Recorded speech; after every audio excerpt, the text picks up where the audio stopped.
जी नाज़रीन, इबरत television network से गॾु आहियां ग़ुलाम हुसैन। ख़ासि के लिए अवां ताईं कराची में ख़बर पहुचाए रहिया आहियूं त पाकिस्तान पीपल्स पार्टी जी अॻवान फरियाल टालपुर पारां पाकिस्तानी स्कूल टीचर सिस्टर ज़ैफ़ के ग्लोबल टीचर प्राइज़ खटण ते वाधायूं ॾिनियूं आहिनि। सिस्टर ज़ैफ़ जो ग्लोबल टीचर प्राइज़ 2023 खटण पाकिस्तान लाइ वॾो एज़ाज़ आहे।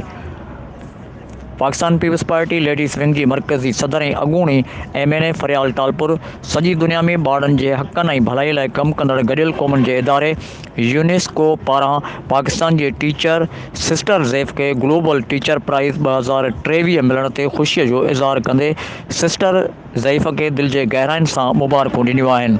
हिक पैगाम में अॻूणी MNA फरियाल टालपुर सिस्टर ज़ैफ़ खे ग्लोबल टीचर प्राइज़ 2023 खटण पाकिस्तानी अवाम ख़ासि तौर ते औरतुनि जी कामयाबी करार ॾिनो।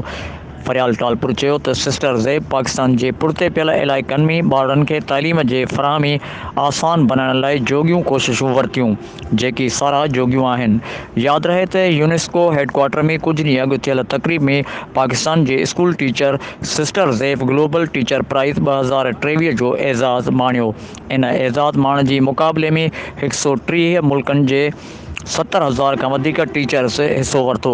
वधीक ख़बरुनि ॾिसण लाइ ॾिसंदा रहो इबरत टेलीविज़न नेटवर्क।